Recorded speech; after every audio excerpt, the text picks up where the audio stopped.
आज का एपिसोड मेरे दिल के बहुत करीब है क्योंकि पहली बार अगर मैंने किसी की डेथ देखी थी अपनी आंखों के सामने was because of heart attack. आज हमारे साथ हैं भुवन तिवारी जी जो RML इंस्टीट्यूट के कार्डियोलॉजी हेड हैं। Welcome sir. हार्ट डिजीजेस होती क्या है, कौन कौन से टाइप की होती है? Heart diseases different age group में डिफरेंट टाइप से प्रेजेंट करती हैं। जो हार्ट अटैक आजकल मेजर हार्ट डिजीज में माना जाता है। हार्ट अटैक अगर हो रहा है खून का थक्का बनने की वजह से, तो हम डिस्पिन को चबा के खा लें तो देन हमको हार्ट अटैक के खतरे से काफी बचाया जा सकता है, सडन डेथ से बच सकते हैं। सर कहते हैं जिनके दिल में छेद होता है तो उनका मतलब बचना मुश्किल होता है, आप ऐसा है कि नहीं? तो जो दिल में जो सुराग होते हैं डिफरेंट लोकेशंस पे होते हैं, और वो जो सुराग होते हैं उनका आजकल ट्रीटमेंट बहुत अच्छा है। सर जैसे आजकल लोग फास्टिंग बहुत इंटरमिटेंट फास्टिंग बहुत कर रहे हैं वेट लॉस के लिए, तो वो कितना हार्मफुल है हमारे? देखिए कुछ समय से ये प्रचलन बढ़ा है कि इंटरमिटेंट फास्टिंग करके, और इसके रिजल्ट दिखाते हैं कि 3 हफ्ते 4 हफ्ते 6 हफ्ते में ही बहुत ज़्यादा आ गए। और उसको ऐसा नहीं है कि कॉमन पब्लिक करती है, मेटल फ्रेटर्निटी भी बहुत यूज़ करती है, और हमसे भी लोग बहुत सवाल करते हैं करना चाहिए क्या है। आप जितने जल्दी इसको फॉलो करते हैं 6 हफ्ते 4 हफ्ते के लिए बिल्कुल आप स्ट्रिक्टली फॉलो करते हैं, आपको वेट गेन दिखता है and you are very satisfied.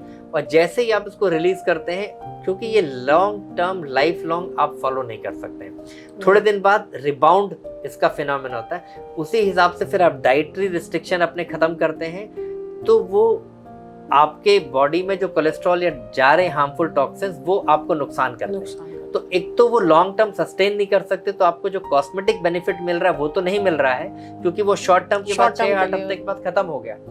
Plus जिस दौरान आप इंटरमिटेंट फास्टिंग करते हैं, तो नॉर्मली मतलब क्या है intermittent fasting? Intermittent fasting means कि हम अपने डाइट से ग्लूकोज को रिस्ट्रिक्ट कर रहे हैं, क्योंकि नॉर्मली हमारी बॉडी एक ट्यून्ड और डिजाइंड है glucose as a natural energy source को यूज करने का। तो हम लोग ग्लूकोज यूज करते हैं, हमारी बॉडी में लीवर में यूजुअली कहते हैं कि 500 ग्राम्स तक ग्लूकोज स्टोर होती है। ठीक, तो जैसे से हम रात में फास्टिंग पे होते हैं, रात में सोते हैं, हम नहीं खाते हैं, तो ग्लूकोज हमारे बॉडी से धीरे धीरे निकलती है, अगले 12 घंटे के लिए रिजर्व होता है, और रिजर्व खत्म होता है 12 घंटे बाद हम फिर कुछ ना कुछ फिर खाना खा लेते हैं। तो वो जो भी हम कार्बोहाइड्रेट जो भी फूड खाते हैं वो कार्बोहाइड्रेट हमारे बॉडी में जाता है, और हमारे बॉडी में नेचुरल एक मेटाबॉल मतलब जो हमें रिक्वायरमेंट होता है वो मिलता है।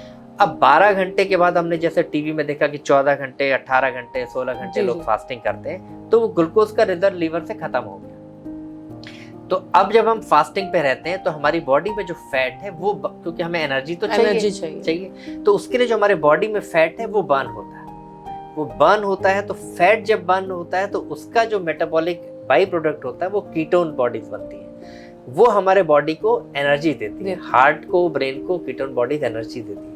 फिर वो कीटोन बॉडी जो एनर्जी देगी तो वो भी मेटाबॉलिज्म के कोई उसका एंड प्रोडक्ट बनेगा, जो उसके जो प्रोडक्ट्स होते हैं वो हमारी बॉडी और हार्ट उसको यूज करने के लिए बहुत ट्यून्ड, हमारे बॉडी पूरा मैकेनिज्म उसके लिए रेडी नहीं होता है, शॉर्ट टर्म में कर लेता है। तो ये भी देखा गया कि हार्ट के रिदम डिस्टर्बेंसेस लोगों को होने लगे हैं। कुछ लोगों को recently American college of cardiology में स्टडी और रिसर्च भी पब्लिश हुई है कि in fact it is more harmful, इससे सडन डेथ के चांसेस बढ़ गए हैं। तो इसलिए इसको प्रमोट करना कोई बहुत अकलमंदी वाला नहीं। इनफैक्ट जो आपने अगेन पहले मुझसे पूछा था कि लाइफस्टाइल मेजर्स क्या होने हैं, बहुत आसान से तरीके से ये है कि let your body relax, in the sense because relaxation sleep is very good, adrenaline stress को कम करने के लिए, तो sleeping is good, तो you have to sleep on time, then अपने आप ही 6 से 8 घंटे की नींद पूरी होगी, आप टाइम पे उठेंगे, then you will have your body will be relaxed, then you go for a walk, yoga, meditation, then have a breakfast। तो अपने लाइफस्टाइल में ये चीज लाएं, रिलैक्स करें, मेडिटेशन, स्मोकिंग टबैको से दूर रहें, जंक फूड को डाइट में लें, घर में जो सब्जी रोटी है उनका इस्तेमाल करें, अपने डाइट में वेजिटेबल्स फ्रूट सैलेड को इनकॉर्पोरेट करें, मौसमी जो फल सब्जी होती है उनका इस्तेमाल करें, और स्मोकिंग टबैको से हर तरीके से अपने आप को दूर रहेंगे, then you will be safe. Okay sir, काफ़ी लोग कहते हैं मिल्क प्रोडक्ट्स से भी हार्ट अटैक का ज़्यादा वो रहता है वेगन डाइट पे हमें जाना चाहिए, हमें नहीं लेना चाहिए मिल्क प्रोडक्ट्स ज़्यादा, तो वो मिथ है कि देखिए ultimately it is the balance of everything. Okay moderation हर चीज़ का है। वेगन डाइट बहुत अच्छी है, उसके अपने फिर आपको एडिक्वेटली क्यूरेटेड वे में अपनी डाइटिशियन से मिलके आपको प्रोटीन का रिक्वायरमेंट पूरा होना चाहिए। सब प्रोटीन आजकल लोग जैसे अलग से पाउडर फॉर्म में लेते हैं, तो is it harmful for the heart? देखिए जो शेक्स और प्रोटीन आजकल आ सबसे रहे हैं मार्केट इम्पोर्टेंट है में। कि जो नेचुरल प्रोटीन्स हैं, जो आर्टिफिशियल इंग्रेडिएंट्स नहीं है, वो they will be always good. Okay कि जो आपको प्लेंटी में एबेंडेंट है, मान लीजिए दाल एबेंडेंट है, अरहर की दाल है, सोयाबीन है, इन सब चीज़ों में प्रोटीन नेचुरल फॉर्म में Natural. होता है। उसमें क्योंकि मार्केटिंग और कॉस्ट का इतना हाई कॉस्ट नहीं होती, तो उसमें एडल्ट्रेशन का स्कोप कम है। कम है। उसका मतलब एक डुप्लीकेट बनाना कम है। आपको जितनी कॉस्टली और महंगी चीज़ होगी, ब्रांड भले ही बहुत अच्छी हो सकती है प्रोटीन की, बट आर यू श्योर कि दैट वही आपको मिला है, डब्बा मिला है। वही है, वो नहीं है। तो rather trying for some exotic thing when you are in the safe natural product, जिसमें आपको लगेगा कि मार्केटिंग बहुत पुश नहीं कर रहा है, तो उसमें आपको देखेंगे कि मिलावट का स्कोप थोड़ा कम होगा। तो you will be safer to natural. और ऐसे ही हम हमेशा मौसमी वेजिटेबल फ्रूट को खाएं, तो अलग अलग मौसम में अलग चीज़ खाएं। अपने डाइट में हम एक चीज़ को ना रखें। भाई एक पेस्टिसाइड आपके बॉडी में या जो भी एनवायरनमेंट से जो भी आपकी चीज़ में बॉडी में जाएगी, तो हमारी किडनी जो है फिल्टर करती है हमारे टॉक्सिन्स को। तो वो जो अलग अलग टॉक्सिन थोड़ी मात्रा में जाएगा, तो हमारी बॉडी शायद उस किडनी उसको झेल के निकाल पाएंगे। ओके एक हम सोचें कि ये चीज़ से हमें फ़ायदा देगा, उसका उसमें ही अगर टॉक्सिन ज़्यादा हुए, तो one kind of a toxin body में not be able to tolerate. तो कोई चीज़ एक बहुत अच्छी है, इसको हम खा लें, ऐसा अमृत है, ऐसा नहीं। Keep moderation of everything. थोड़े थोड़े अमाउंट में हम हर चीज़ लें, वैरायटी रखें। तो एडल्ट्रेशन किसी एक चीज़ में होगा तो आपकी बॉडी उसको कोप करके झेल सकती है। ओके सर, हाई बीपी वाले लोग भी इसमें बहुत ज़्यादा वो रहते हैं, रिस्क फैक्टर? डेफिनेटली। तो हम जो कॉमन रिस्क फैक्टर हैं, हाई ब्लड प्रेशर है, कोलेस्ट्रॉल है, तो हाई बीपी वालों को भी रिस्क रहता है। और जिनको मतलब हाई बीपी वाले रिस्क में रहते हैं, उससे ज़्यादा रिस्क में वो लोग हैं कि हमारे कंट्री में 50% लोग ऐसे हैं जिनको पता ही नहीं कि उनको हाई बीपी है, क्योंकि उन्होंने अपना कभी बीपी चेक नहीं कराया। तो जिनको बीपी है, उन्होंने डॉक्टर से मिल गए, तो डॉक्टर ने उनको कहा कि आप बीपी की दवाई लीजिए, तो उसमें से कुछ 50% लोग दवाई खा रहे होंगे, तो they are in the safe range, because उनका ब्लड प्रेशर मेडिकेशन में कुछ कंट्रोल है। और दवाइयाँ अगर शुरू हुई हैं, तो यूजुअली ब्लड प्रेशर की दवाइयाँ लंबी चलती हैं, डोज कम ज़्यादा होती है। ब्लड प्रेशर एक साइलेंट किलर है, क्योंकि 50 से 60% लोगों को जिनको ब्लड प्रेशर है, उनको पता ही नहीं कि उनको ब्लड प्रेशर है, क्योंकि सिम्टम होता ही नहीं। पहला सिम्टम ही हार्ट अटैक होता है, पहला सिम्टम ही सडन ब्लाइंडनेस हो सकता है, या ब्रेन स्ट्रोक हो सकता है, या किडनी खराब। तो जिसको भी अपॉर्चुनिटी मिले, कभी आपके ऑफिस में कैंप हो रहा हो, तो बीपी चेक कराइए, उसको लिख लीजिए, याद रखिए। तो you must know your number. Sir, asthmatic patient काफ़ी बार जो है हार्ट अटैक के प्रोन हो जाते हैं, बिकॉज मैंने देखा काफ़ी बार सांस फूलती है तो उनको लगता है मेरी अस्थमा की वजह से हो रहा है, but that is due to heart attack. Heart attack से कोई इम्यून नहीं है। अगर किसी को पहले से अस्थमा की दवाइयाँ चल रही हैं या अस्थमा है, तो उनको मालूम है कि भाई उनको इस तरीके के कैसे सिम्टम आते हैं। मौसम बदलने में हल्की खांसी से शुरू होता है, या वायरल से शुरू होता है और वो बढ़ जाता है, स्टीम लेने से या उनके सिंपल इनहेलर से वो रिलीफ मिल जाता है। लेकिन अगर उनको अचानक से सीने में दर्द हुआ या सांस फूली, जो कि सिंपल नेबुलाइजेशन से, इनहेलर से रिलीफ नहीं आ रहा है, या ये उनके पुराने बारों के सिम्टम से कुछ डिफरेंट नजर आता है, then they must visit their physician, या वो हार्ट वाले से राय लेके उसको क्लियर तो जरूर करना चाहिए कि क्या। ओके सर, जैसे किसी को हार्ट अटैक पड़ जाए, तो then what is the treatment that doctors advise? तो हार्ट अटैक का अगर किसी को सिम्टम है, तो एज अर्ली एज उसको किसी को साथ लेके हॉस्पिटल जाना चाहिए, क्योंकि वो टाइम इंपॉर्टेंट है। जितने जल्दी विंडो पीरियड में वो आएगा, तो हम उसको डिस्प्रिन खिला सकते हैं। अगर उसने खुद ही खा ली है, तो nothing like, because that is a better treatment, हमसे भी बेटर ट्रीटमेंट उसने खुद ले लिया है। फिर आने के बाद अगर हार्ट अटैक है और वो डिस्प्रिन खाने से अबॉर्ट नहीं हुआ है, आगे बढ़ रहा है, तो हमारे पास ब्लड थिनर्स और मेडिकेशन स्ट्रांग होती हैं, या खून का थक्का डिजोल्व करने के लिए डिफरेंट ब्लड थिनर के इंजेक्शन हम लोग लगा सकते हैं। या अगर और बड़े हॉस्पिटल में आता है, जैसे लखनऊ में अगर हम बात करें, गवर्नमेंट सेटअप की, चाहे वो पीजीआई हो, आरएमएल इंस्टीट्यूट हो हमारा, या केजीएमसी हो, या प्राइवेट में वेदांता हो, वहाँ पे इमीडिएटली एंजियोग्राफी या एंजियोप्लास्टी की सुविधा होती है। तो इसी देख के क्लियर हो जाता है कि करने की जरूरत है कि नहीं है, कैसे सिम्टम्स हैं। तो फिर एंजियोग्राफी करके उसमें एंजियोप्लास्टी या स्टेंटिंग की जा सकती है। और मतलब ये एडवांस ट्रीटमेंट अब अवेलेबल हैं लखनऊ में हर जगह। सर स्टंट के बाद कितना पर्सन सेफ हो जाता है? देखिए, हार्ट अटैक के बाद कितनी जल्दी, सब कुछ इम्पोर्टेंट करता है कितनी जल्दी उसने डिस्प्रिन खाई, कितनी जल्दी वो हॉस्पिटल पहुंचा, और उसकी एंजियोग्राफी करने पर हमें क्या निकलता है। अगर एंजियोग्राफी करने पर यंग पेशेंट है, एक ही आर्टरी में ब्लॉकेज है, क्लॉट जमा हो, हमने वो क्लॉट निकाला, कभी कभी सिर्फ क्लॉट निकालने के बाद ही हम ये देखते हैं कि आर्टरी बिल्कुल नॉर्मल है, तो उसमें हमें स्टेंट की जरूरत नहीं होती। ठीक, लेकिन अगर क्लॉट निकालने के बाद भी अगर उसमें नैरोइंग है, तब हम लोग उसमें स्टेंट लगाते हैं। एक ही नस में अगर आर्टरी में स्टेंट लगाया है और स्टेंट वेसल का साइज अच्छा है, छोटा स्टेंट है, तो वो यूजुअली हम 24 घंटे 48 घंटे बाद उन पेशेंट्स की छुट्टी भी कर देते हैं, और वो लोग नॉर्मल अपनी एक्टिविटी हफ्ते भर बाद रिज्यूम भी कर सकते हैं। ओके।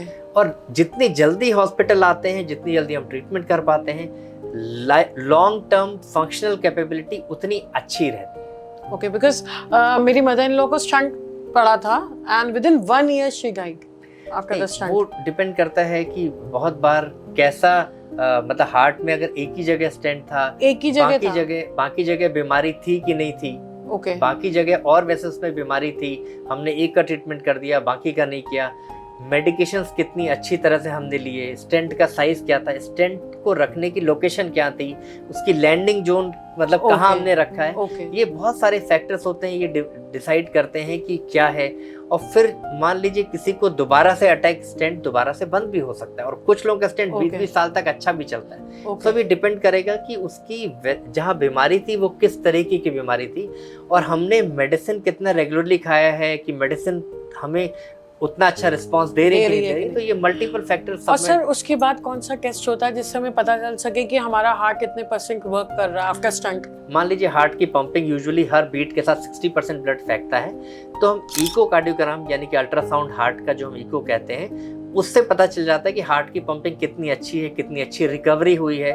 तो जितनी जल्दी हॉस्पिटल पहुंचते हैं उतनी अच्छी रिकवरी होती है। तो यहाँ पे मैं एक चीज बस हाईलाइट करना चाहूंगा, क्योंकि ये हार्ट अटैक पढ़ कभी भी सकते हैं, और हमारे कंट्री के कंटेक्स्ट में ये बहुत इंपॉर्टेंट है कि हार्ट अटैक मेल को जब होता है वर्सेस फीमेल को होता है तो इसका क्या डिफरेंस होता है।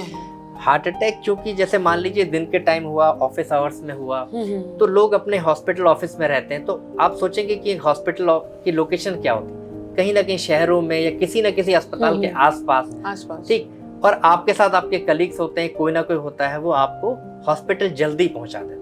तो आपको ट्रीटमेंट मेल्स को फीमेल्स के तुलना में बहुत जल्दी मिल जाता है। डे टाइम में अटैक पड़ा, ऑफिस गए, ऑफिस से हॉस्पिटल पहुंचे, ट्रीटमेंट हो गया टाइमली। अब इसके रेफरेंस में अगर हम फीमेल्स की बात करें, तो आज भी हमारे कंट्री में आप देखेंगे 70 to 80% ladies are house working. वो घर पे हैं, अब उनको घर पे अटैक पड़ेगा। ठीक, वो टालने का एटीट्यूड कि हमें हार्ट का अटैक नहीं हो सकता, अवेयरनेस नहीं। दूसरा, अब यार हस्बैंड को क्या बताएं, उनको बताएंगे ऑफिस में है, वो परेशान हो जाएंगे, उनको ना बताओ, या दूसरे को ना बताओ। अगर जॉइंट फैमिली में है तो झिझक कि हम कैसे बताएं अपने मतलब और फैमिली रिलेटिव्स को ना बताएं, तो हस्बैंड को बताएंगे, फोन किया नहीं किया, आधे घंटे बाद अटैक थोड़ा थोड़ा सबसाइड हो जाता है। फिर जब हस्बैंड आता है तो उसके साथ वो शेयर करते कि भाई मुझे ये दिक्कत हुई थी, उसने कहा अच्छा हार्ट अटैक लगता है, अब तो रिलीफ हो गई, अच्छा कल दिखाएंगे, नहीं हो तो छुट्टी में दिखाएंगे। फिर नहीं दिखाया तो अगली बार अटैक पड़ा और वो डैमेज से नुकसान हो गया। तो इसमें हमारे लेडीज को ये समझना है कि आपको भी अटैक हो सकता है, और ये देखा गया है स्टडीज में कि long term outcome heart attack होने के बाद, ये तो बात सही है कि लेडीज को हार्ट अटैक कम होता है, लेकिन अटैक होने के बाद उनकी जान जाने का खतरा या फंक्शनल कैपेसिटी खराब होने का चांस ज्यादा रहता है, because they don't come to hospital in the time. नहीं यार, तो इससे लेडीज को ये अवेयर होना पड़ेगा कि दे मस्ट, जब भी दिक्कत हो अपने घर में किसी को बताइए, फैमिली को बताइए, आस पड़ोस को बताइए, हस्बैंड को बताइए, फोन करिए, बिकॉज आपका उनका अगर हेल्थ ठीक नहीं होगी, एक दिन के ऑफिस से आपके हस्बैंड से बहुत फायदा नहीं होगा, but then you may lose your life. तो ये चीज है कि आपको अर्लीस्ट फैसिलिटी मतलब ट्रीटमेंट फैसिलिटी लेनी है, डिले नहीं करना। अच्छा सर, काफी बार क्या होता है हार्ट अटैक के बाद लोगों की लाइफस्टाइल चेंज हो जाती है, वो डिप्रेशन में आ जाते हैं कि वो रेगुलर काम में नहीं जाते हैं इस डर के मारे कि कहीं मुझे दोबारा हार्ट अटैक ना आ जाए, तो इस पे आप क्या कहोगे सर? देखिए, लोगों को फियर रहता है कि हमारी एक बार हार्ट अटैक हो गया तो हमारी क्वालिटी ऑफ लाइफ खराब हो जाएगी, हम काम पे नहीं जा सकते, अब कुछ बचा नहीं, मतलब एंड देन डिप्रेशन आता है। और बहुत सारे लोग हमसे मिलते हैं कि हम उनको 2 महीने बाद देखते हैं, हार्ट अटैक पड़ने का ट्रीटमेंट देते हैं तो बिल्कुल वेट उनका कम हो चुका होता है कि वो मतलब बिल्कुल नर्वसनेस होता है और खाना भी नहीं खा रहे होते हैं। तो इम्पॉर्टेंटली समझने की बात यह है कि आपको टाइम इम्पॉर्टेंट है, जितना जल्द तकलीफ हुआ उतने जल्दी आप ट्रीटमेंट लें, और उसके बाद अगर आप जितना जल्दी समय पर ट्रीटमेंट लेंगे तो आप अपनी बैक टू लाइफस्टाइल जैसे नॉर्मल एक्टिविटी में बहुत जल्दी ही आ सकते हैं, और एक साधारण इंसान की तरह लाइफस्टाइल मॉडिफिकेशन करके, अपने खाने पे कुछ परहेज करके, फिजिकल एक्टिविटी करके आप बिल्कुल नॉर्मल लाइफस्टाइल लीड कर सकते हैं। और आप मतलब ऐसा भी नहीं होता कि लोग डरें कि हमारी एज 80 साल हो गई है, तो आप 90 साल में भी बाईपास ऑपरेशन होता है, उसके भी रिजल्ट्स बहुत अच्छे हैं।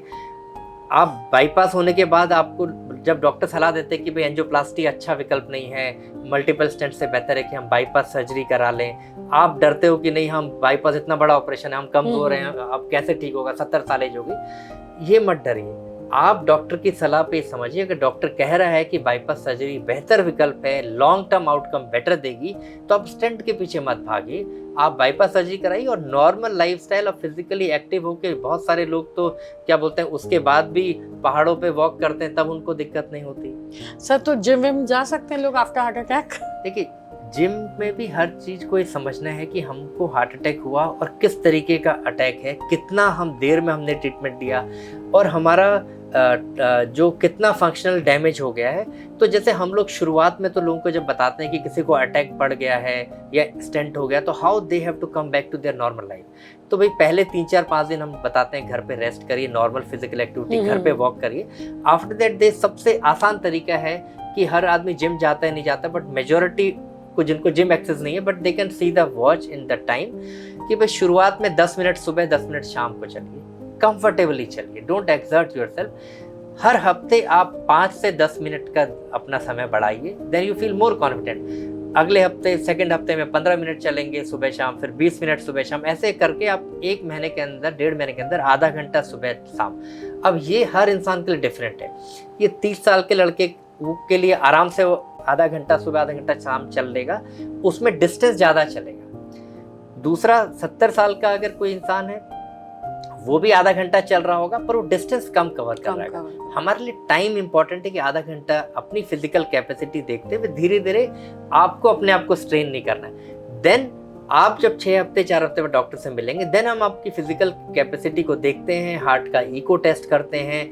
अगर फिजिकली आप बहुत एक्टिव हैं, जिसमें कि आपका डिमांड ऐसा करता है काम, देन हम आपको एसेस करते हैं टीएमटी करवा के, अपने सामने टीएमटी करवाते हैं, ईसीजी में चेंजेस देखते हैं, आपकी फिजिकल प्रोफाइल को एसेस करते हैं। Then we can advise to कि आप जिम में जा सकते हैं, और अगर मैं लगे कि नहीं अभी आपको और थोड़ा सा टाइम देना चाहिए, तो लाइकवाइज वी एडवाइज अकॉर्डिंग। और सर खाना कैसा होना चाहिए after heart attack? Once a person has faced an heart attack, तो उसके बाद उसकी डाइट में चेंजेस आने चाहिए।